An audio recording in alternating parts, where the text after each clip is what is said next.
Hello friends, welcome back to my channel. अगर video अच्छी लगे तो लाइक शेयर एंड सब्सक्राइब करन और हाँ, स्टोरी कैसी लगी वह भी कमेंट जरूर करना। अब तक हमने देखा कि आदर्य दक्ष और आरोही को साथ में देखकर काफी ज्यादा गुस्से से भर गया था और उसने आरोही को डराने की कोशिश तक की थी। आरोही ही डर भी गई थी, पर दक्ष ने उसको प्यार से समझाया तो वह समझ गई। ये देखकर तो आदर्य का गुस्सा और भी ज्यादा बढ़ गया। उसने अब ये फेस लिया था कि वह दक्ष को ही सबक सिखाएगी। इतना बोलकर उसने अपने दश पर रख रहे आदमी को फोन किया और उसे थोड़ी खातिरदारी करने के लिए बोला। अब आगे दक्ष अभी अपने घर जा ही रहा था कि तभी अचानक दूसरी तरफ से उसकी तरफ एक स्पीड में कार आने लगी। दक्ष, जो कि काफी केयरफुल ड्राइविंग करता था, जिस वजह से उसने उसे देख लिया और उसे समझ भी आ गया कि अगर वह टाइम पूरे तो नहीं जाता तो वह उसे टक्कर भी मार सकती थी। अभी वह कोई एक्शन लेता है उससे पहले ही उसे कार ने उसे टक्कर मार दी और वह दूर जाकर बाइक से नीचे गिर गया। दूसरी तरफ आदर्य, जो सब लाइव देख रहा था, उसने डेविल स्माइल करते हुए कहा, अब शायद इसकी अकल ठिकाने आ जाए। दूसरी तरफ से उसके आदमी ने थोड़ी दूर पर गाड़ी रोकते हुए आदर्य को फोन करते हुए कहा, अब इसका क्या करना है बॉस? इस पर दूसरी तरफ से आदर्य ने डेविल स्माइल करते हुए कहा, इतना सबक काफ़ी है, जल्दी से उसे अस्पताल लेकर जाओ, अगर उसे कुछ भी हुआ तो तुम दोनों की खैर नहीं। इतना बोलकर उसने फ़ोन रख दिया। दूसरी तरफ से उसके आदमी ने कहा, इस इंसान का कुछ भरोसा नहीं, पहले तो मरने के लिए बोला और अब बचाने के लिए बोल रहा है। दूसरी तरफ आदर्य ने आंखें बंद करे ही खतरनाक विसल बजाते हुए कहा, जाना अगर इसके बाद भी आपको और उस दक्ष को अकल नहीं आई तो अब बस इससे ज्यादा मैं और नहीं रुक सकता। इतना बोलकर उसने एक साइड से खतरनाक स्माइल की। दूसरी तरफ आरोही घर आ गई थी और उसने सबके साथ डिनर भी अच्छे से कर लिया था, पर अभी वह अपने रूम में चहलकदमी कर रही थी क्योंकि उसे पता नहीं क्यों पर अजीब से बेचैन हो रही थी। उसने अपने दिल पर हाथ रखते हुए कहा, ये पता नहीं क्यों पर अजीब सी बेचैनी क्यों हो रही है। फिर उसने परेशानी में आवाज में कहा, दक्ष ठीक तो होगे न? वैसे तो हर बार 10 या 15 मिनट में ही मैसेज या फिर कॉल आ जाता था, पर आज पता नहीं क्यों अब तक उसका कॉल नहीं आया। 8 बजे का वह मुझे घर छोड़ कर गया है और अभी 10 बजने को आए हैं, 2 घंटे, पता नहीं क्या हुआ होगा जो उसका फ़ोन नहीं आया। कहीं वह कोई मुसीबत पर तो नहीं होगा ना? इतना बोलकर उसने अपने सर पर हाथ रख लिया, फिर खुद को ही शांत करते हुए बोली, नहीं, तुझे नेगेटिव बिल्कुल भी नहीं सोचा है। ऐसा भी तो हो सकता है कि शायद उसके फ़ोन की बैटरी डेड हो गई है। वैसे भी वह पूरा पागल है, बैटरी चार्ज करना ही भूल गया होगा। फिर उसने मुस्कुराने की कोशिश करते हुए कहा, आप ऐसा ही हुआ होगा, रिलैक्स। आरोही फिर भी वह यहाँ से वहाँ चले जा रही थी क्योंकि उसको अजीब सी ही बेचैनी ने घेर रखा था। उसे कहीं पर चैन ही नहीं मिल रहा था। दूसरी तरफ इनके साइको आशिक, जो उनकी पल पल की खबरें रखते हैं, उन्होंने गर्दन पर हाथ फेरते हुए कहा, आ जाना, इतनी चिंता और परवाह वो भी उस दक्ष की कुछ ज्यादा ही प्यार करती हो अपने दक्ष को, तभी तो उसे चोट लगी और यहाँ पर तुम्हें भी बेचैनी और परेशानी हो रही है। नोट बैड, अभी तक आरोही ना कपड़े नहीं बदले थे और अभी भी वह उसे पिंक ड्रेस में थी। आदर्य ने जुनून से उसे देखते हुए कहा, वैसे तो मेरी जाना हर कलर में अच्छी और सुंदर लगती है, पर ये पिंक उफ क्या बवाल लग रही है इसमें। इतना बोलकर उसने अपने दिल पर हाथ रख दिया। देखते देखते आधा घंटा और बीत गया, पर आरोही की बेचैनी का अभी भी कोई हल नहीं निकला था। उसने खुद के ही चेहरे पर हाथ रखते हुए कहा, क्या करूं, कुछ समझ नहीं आ रहा है। अब ना चाहते हुए भी उसकी आंखों में आंसू दिखाने लगे थे। उसने खुद से कहा, बेचैनी तो ठीक है, पर यह अपने आप आंसू क्यों आ रही है? आरोही, तू भी बिल्कुल पागल है, इतनी सी बात पर कौन रहता है? और मेरा दिल कह रहा है कि मेरा दक्ष सलामत ही होगा। इतना बोलकर वह बेड पर बैठ गए। अभी वह बेड पर बैठी हुई थी कि तभी उसके फ़ोन पर कॉल आने लगी। उसने जब फ़ोन देखा तो उसने खुद से ही कन्फ्यूजन में कहा, यह अननोन नंबर से मुझे क्यों फ़ोन आ रहा है। फिर भी उसने हिचकिचाते हुए फ़ोन उठाया। अभी उसने धीमे से हेलो बोल ही था कि तभी सामने से एक औरत की नॉर्मल आवाज़ आई। उस लेडी ने स्ट्रेट आवाज़ में कहा, हेलो, मैं सिटी हॉस्पिटल एस बोल रही हूँ। देखिए मिस्टर दक्ष, के फ़ोन में पहला नंबर आपका था, इस वजह हमने आपको फ़ोन किया है। उनका रोड एक्सीडेंट हुआ था, अगर आप उनके कुछ लगती है तो फटाफट से सिटी हॉस्पिटल आ जाइए। इतना बोलकर उसने फ़ोन रख दिया। ये सुनकर तो आरोही की आंखों से बेतहाशा आंसू बहने लगे। उसके हाथ से फ़ोन छूटकर नीचे गिर गया और वो खुद भी एकदम से नीचे गिर गई और बेड से टेक लेकर फुट फूट कर रोने लगी। वो रोते हुए ही बोली, मुझे लगा ही कुछ बुरा हुआ है, ऐसे ही मुझे इतनी बेचैनी महसूस नहीं हो रही थी। दक्ष, मेरे दक्ष, पता नहीं वो कैसे होगे और किस हाल में होगे।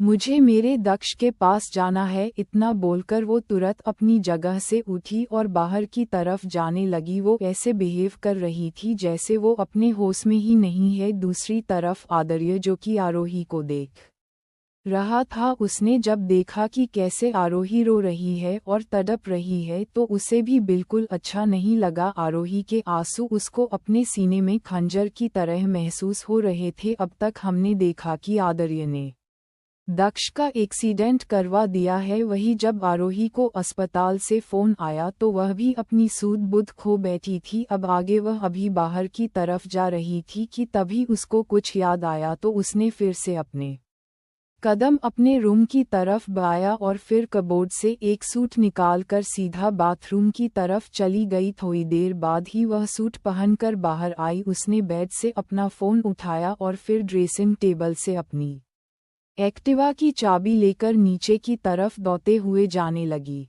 वह बेहद गड़बड़ी और जल्दी में नीचे जा रही थी। अभी वह सीढ़ियों से गिरती उससे पहले ही उसने खुद को संभाल लिया। वहीं दूसरी तरफ आदर्य, जो उसे देख रहा था, उसने जब देखा कि उसकी प्यारी आरोही गिर रही है, उसकी जाना तो उसका कलेजा ही मुख तक आ गया था। वह भी अपनी जगह से एकदम से खड़ा हो गया और वही जब उसने ये देखा कि आरोही ने खुद को संभाल लिया तो उसने एक गहरी सांस ली। फिर खुद से ही मन में कहा, ये जाना तो कुछ ज्यादा ही डेस्परेट लगती है अपने आशिक को मिलने के लिए। इतना बोलकर उसने अपना सर झटका और आगे देखने लगा।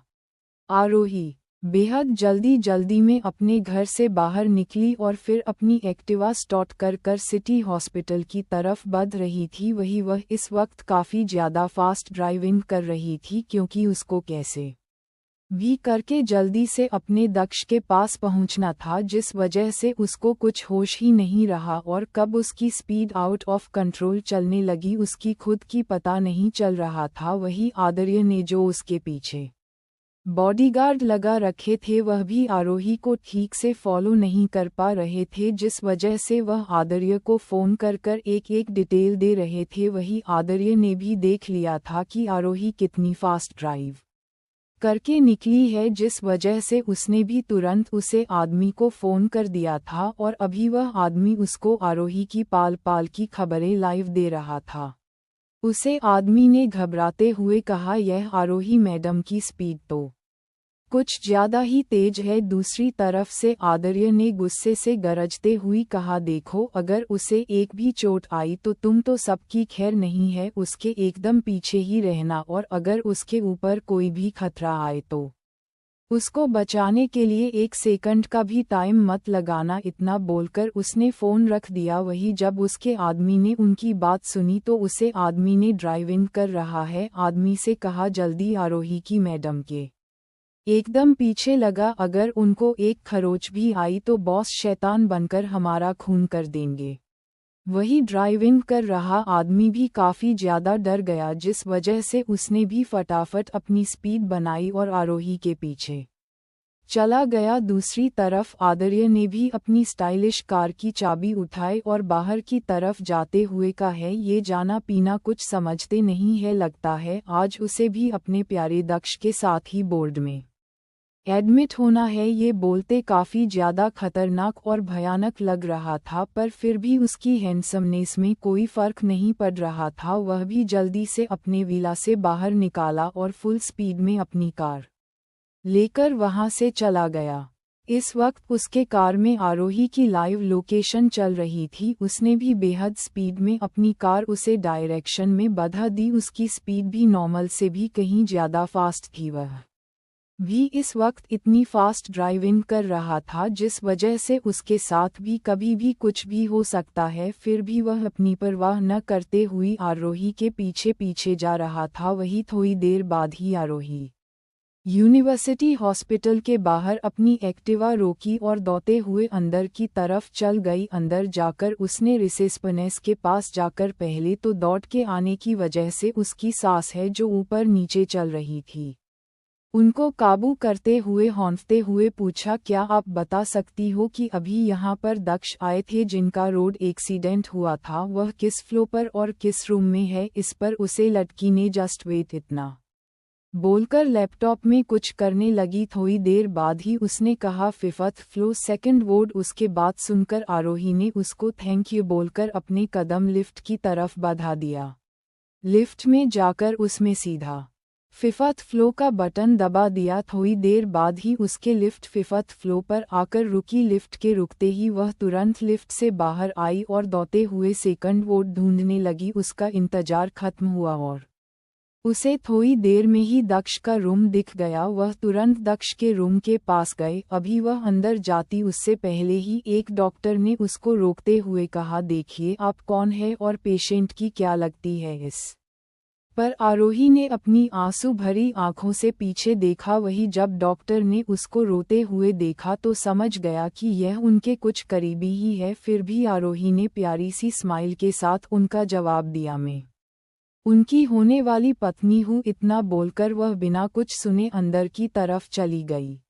वही जब डॉक्टर ने उसकी बात सुनी तो स्माइल करते हुए नामे सर हिलाते हुए कहा, लगता है कुछ ज्यादा ही प्यार करती है अपने पति से। अच्छा हुआ इनको कुछ ज्यादा हुआ नहीं, वरना तो ये पूरा हॉस्पिटल ही सर पर उठा लेती। इतना बोलकर वह दूसरी तरफ चले गए। वहीं जब आरोही ने अंदर जाकर देखा तो उसे थोड़ी राहत महसूस हुई, क्योंकि दक्ष के सर पर एक हल्की सी पट्टी लगी हुई थी और उसके हाथ पर एक भी पट्टी आई हुई थी और इस वक्त वह बेड पर बैठा हुआ था। आरोही ने जम्मू से देखा तो दौड़ते हुए उसके पास गई और उसको सीने से लगा लिया। पहले तो दक्ष काफ़ी ज़्यादा हैरान हो गया क्योंकि उसने किसी को इन्फॉर्म नहीं किया था, पर जब उसने आरोही को महसूस किया तो उसके चेहरे पर भी प्यारी सी स्माइल आ गई। उसने भी उसके पीठ पर हाथ रख दिए। थोड़ी देर बाद आरोही उससे अलग हुई और अपने दोनों हाथों से उसका चेहरा थमते हुए प्यार से बोली, जान आप ठीक तो हैं न? आपको ज़्यादा चोट तो नहीं आई न? इतना बोलकर वो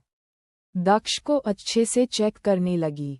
एक्चुअल में हुआ ये था कि दक्ष हमेशा सेफली ड्राइव करता है, जिस वजह से उसने उसे गाड़ी को अपनी तरफ तेजी से आते हुए देख लिया था और उसको पता भी कि ऐसी सिचुएशन में क्या करते हैं। दक्ष ने ऑलमोस्ट अपनी बाइक दूसरी तरफ मोड़ ही ली थी। उसकी वाइफ का कुछ ऐसा ही बाकी रह गया था जिस वजह से तेजी से उसे कार के आने पर वह बाइक से गिर गया था। वह तो अच्छा है कि दक्ष को सब अच्छे से हैंडल करना आता है, अगर वह थोड़ी भी देर करता तो उसका सीरियस एक्सीडेंट हो जाता। आरोही को इतना परेशान देखकर उसने प्यार से जवाब दिया, बच्चा मैं बिल्कुल ठीक हूँ, इतनी चिंता मत करो। इस पर आरोही ना मुंह बनाते हुए कहा, पता भी है जब मुझे हॉस्पिटल से फ़ोन आया तो मेरी जान ही निकल रही थी। फिर आगे दक्ष बोला, और तुम दौड़ते दौड़ते यहाँ पर आई होगी? इस पर आरोही ने मासूमियत से हाँ में सर हिला दिया।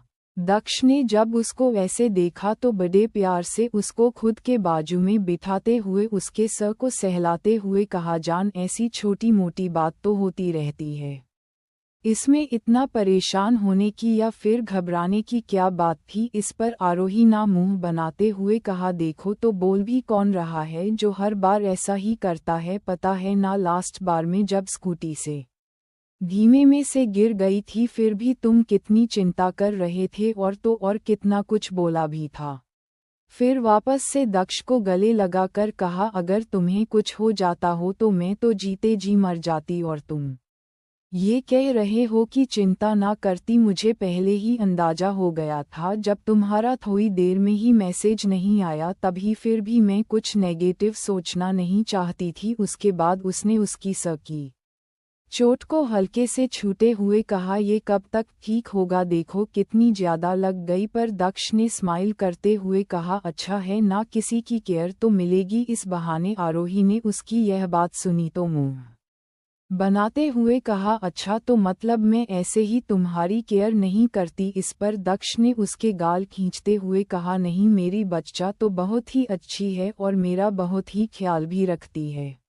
उसके बाद डॉक्टर रूम में आए। उनके आते ही आरोही खड़ी हो गई और साइड में खड़ी हो गई। फिर डॉक्टर से सवाल करते हुए बोली, डॉक्टर, मैं दक्ष को कब तक घर लेकर जा सकते हो? इस पर डॉक्टर ने स्माइल करते हुए कहा, देखिए इनको कुछ ज्यादा गहरी चोटें नहीं लगी, सिर्फ छोटी मोटी चोट लगी है और उनकी ड्रेसिंग भी हो चुकी है, तो अब आप चाहे तो उनको कर लेकर जा सकती है। नहीं, जब आरोही ने ये सुन तो उसने राहत की सांस ली। उसके बाद डॉक्टर ने कहा, आपको डिस्चार्ज फॉर्मेलिटी पूरी करनी होगी। इस पर आरोही ने बिना कुछ कहे सर हिला दिया। इतना बोलकर डॉक्टर चले गए और आरोही ने दक्ष की तरफ देखते हुए प्यार से कहा, दक्ष आपको रुकिए, मैं अभी डिस्चार्ज फॉर्मेलिटी पूरी करके आती हूँ। इस पर दक्ष ने भी सर हिला दिया क्योंकि वो भी चाहता था आरोही हर चीज़ सीखे और इंडिपेंडेंट बने। आरोही मुस्कुराते हुए नीचे की तरफ चले गई। थोड़ी देर में ही उसने फॉर्मेलिटी पूरी कली और वापस से ऊपर की तरफ दक्ष को देने जाने लगी।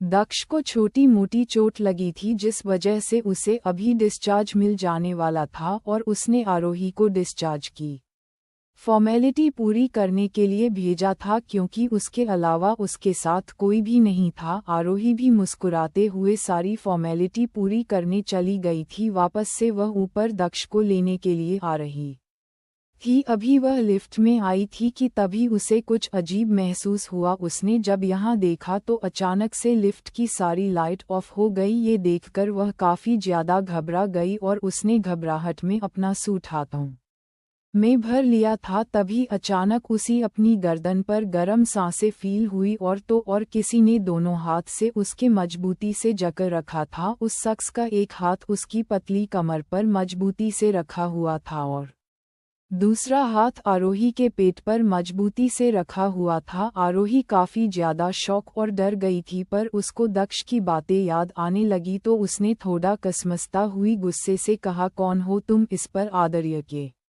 चेहरे पर खतरनाक स्माइल आ गई। उसका कोई भी जवाब नहीं आया तो इस बार उसने बहुत चिल्लाते हुए कहा, कौन हो तुम? जब देखो तब ऐसे ही बदतमीजी करते हो और वैसे भी तुम मुझे तो कोई डरपोक आदमी भी लगते हो, जिस वजह से तो हर बार सब भी आते हो या तो अंधेरा कर देते हो या फिर चेहरा छुपा कर भी रखते हो। अगर इतनी भी हिम्मत है तो मेरे सामने आकर मेरी आंखों में आंखें डालते हुए बोलो फिर से। आदर्य का जवाब न आने पर आरोही को कुछ ध्यान आया तो उसने अपना एक पैर उठाया और पीछे जोर से मार दिया। आदर्य को इसी कोई उम्मीद नहीं थी जिस वजह से उसे आरोही के ऊपर पकड़ ढीली हो गई। आरोही ने इस चीज का फायदा उठाया और अंदाजे से हवा में हाथ उठाया और उसका अंदाजा सही भी हुआ। आरोही का हाथ सीधा आदर्य के गाल पर खींचकर थप्पड़ मार दिया था। वही आदर्य जो बड़ी मुश्किल से संभाला था। फिर से एक बार आरोही की ऐसी हरकत देखकर उसकी हैरानी का तो कोई ठिकाना ही नहीं रहा कि यह वही आरोही जो हर बात में डर जाती थी और घबरा जाती थी, आज वो पूरी फाइटर बनी हुई थी। उसका ध्यान तो तब टूटा जब आरोही भागकर लिफ्ट से बाहर चली गई और उसके जाने के बाद लाइट्स भी वापस से ऑन हो गए थे। आदर्य ने जब लिफ्ट के आईने में खुद की शक्ल देख तो इस वक्त काफ़ी ज़्यादा भयानक लग रहा था। एक तो उसका अट्रैक्टिव और गोरा हैंडसम चेहरा इस वक्त गुस्से से लाल हो गया था। उसके गोरे गाल पर आरोही की उंगलियों के निशान पड़ गए थे। आदर्य ने जब ये देखा तो उसने वहां पर उंगली से टेप करते हुए खतरनाक आवाज में बोला, जाना ये आपको काफ़ी ज़्यादा महंगा पड़ेगा। मैं तो आपकी परवाह करते हुए आपके पीछे पीछे आया था, पर आपकी हरकत ने मेरे गुस्से में घी का काम किया है। अब तो ये आरोही मित्तल सिर्फ और सिर्फ आदर्य प्रताप सिंह की है और आगे चल के आरोही आदर्य प्रताप सिंह बनेगी। इतना बोलकर उसने डेविल स्माइल करते हुए खतरनाक विसल बजाकर वहां से चला गया। दूसरी तरफ आरोही नहीं, मैं तो बहुत दिखाई थी पर अब उसे भी काफ़ी ज़्यादा डर लग रहा था। फिर भी जैसे तैसे उसने अपने डर को कंट्रोल किया और प्यारी सी स्माइल लेकर दक्ष के बोर्ड के अंदर चली गई। उसने अंदर जाकर देखा तो दक्ष उसी का इंतजार कर रहा था। उसके आते ही दक्ष ने फिक्र से पूछा, क्या हुआ बच्चा, सब ठीक तो है ना? तुम्हें इतनी देर कहाँ पर लग गई? इस पर आरोही में स्माइल करते हुए कहा, है सब ठीक है, वह तो बस मुझे थोड़ी देर तक कुछ समझ नहीं आया है, इस वजह से टाइम लग गया। उसके बाद दक्ष ने स्माइल करते हुए पूछा, सब ठीक तो हुआ ना? तुम्हें कोई तकलीफ तो नहीं हुई? इस पर आरोही ने प्यारी सी स्माइल से ना में सर हिला दिया। दक्ष ने जब उसकी स्माइल देखी तो उसे सुकून महसूस हुआ। आरोही ने झूठी स्माइल करते हुए मन में ही कहा, सॉरी दक्ष, दूसरी बार आपसे सच छुपा रही हूँ, पर अब मैं और आपको बात कर आपको परेशान करना नहीं चाहती। अब मैं उस घटिया आदमी से खुद ही निपट लूंगी। वह खुद की सोच में इतना गुम थी कि उसे पता ही नहीं चला कि कब दक्ष बेड से उठकर उसके सामने आकर खड़ा हो गया था। दक्ष ने उसके चेहरे के आगे चुटकी बजाते हुए कहा, क्या सोच रहा है मेरा बच्चा, किस सोच में गुम हो? इस पर आरोही उसके सीने से लगते हुई बोली, दक्ष अगर आपको कुछ हो जाता तो ये तो शुक्र है शिवजी का, अगर ज्यादा लग जाती तो? इस पर दक्ष नेशनल करते हुए कहा, मैं हमेशा सेफली और केयरफुल ही ड्राइव करता हूँ, जिस वजह से दूर से भी मुझे खतरा महसूस हो जाता है और आज मेरी यह स्किल की वजह से ही मैं बच गया हो। तो तुम्हें ये चिंता करने की बिल्कुल भी ज़रूरत नहीं है। फ्यूचर में भी अगर कभी भी ऐसी सिचुएशन आती है तो मुझे खुद को अच्छे से प्रोटेक्ट करना आता है। आरोही ने जब उसकी बात सुनी तो उसके चेहरे पर भी स्माइल आ गई। फिर उसने दक्ष के गाल पकड़ते हुए कहा, मुझे तुम्हारी यही बात तो सबसे ज़्यादा अच्छी लगती है। इतना बोलकर उसने दक्ष के गाल पर किस कर दी। वही जब दक्ष ने ये महसूस किया तो उसके चेहरे की प्यारी स्माइल की जगह अब उसके चेहरे पर अचानक से शॉकिंग एक्सप्रेशन नजर आने लगा। फिर उसने अपना दूसरा गाल भी आगे करते हुए कहा, एक और प्लीज़। वही आरोही के चेहरे पर की प्यारी सी स्माइल और भी बड़ी हो गई और उसने अपने होठ उसके दूसरे गाल की तरफ बढ़ाने लगी। दक्ष ने भी ये देखकर अपनी आंखें बंद कर ली। तभी उसको अपने गाल पर हल्की सी चपेट महसूस हुई। दक्ष ने जब ये महसूस किया तो झटके से अपनी बंद आंखें खोलकर देखा तो आरोही एक शरारती स्माइल के साथ उसी को ही देख रही थी। दक्ष ने उसे ऐसे देखा तो झूठ मूठ का गुस्सा दिखाते हुए दूसरी तरफ चेहरा करते हुए कहा, मुझे तुमसे बात नहीं करनी, ऐसा भी कोई करता है क्या? वही जब आरोही ने उसको गुस्से में देखा तो उसे काफ़ी ज़्यादा बुरा लगा। उसने मासूमियत से अपने दोनों हाथ कान पर रखते हुए कहा, सॉरी दक्ष, मैं तो बस मजाक कर रही थी। फिर भी दक्ष ने उसकी तरफ नहीं देखा तो अब उसकी आवाज़ रोनी हो गई। उसने वैसे ही रोनी आवाज़ में कहा, सॉरी जान, मेरा इरादा आपको हर्ट करना नहीं था। वही जब दक्ष ने उसकी ऐसी आवाज़ सुनी तो उसे भी एहसास हुआ कि उसने क्या कर दिया है। वो तुरंत आरोही की तरफ देखते हुए कहा, सॉरी सॉरी बच्चा, मैं बिल्कुल भी नाराज नहीं हूँ, मैं तो बस मजाक कर रहा था। इस पर आरोही ने मासूमियत से कहा, सच में? इस पर उसने आरोही के फोरहेड पर किस करते हुए कहा, बिल्कुल आप मजाक कर सकते हो, मैं नहीं। इस पर आरोही ने मासूमियत से वापस से कहा, बिल्कुल कर सकते हैं। उसके बाद दक्ष ने उसका हाथ पकड़ते हुए कहा, अब चले। इस पर आरोही ने भी सर हिला दिया। Thanks for watching, don't forget like share subscribe and comment.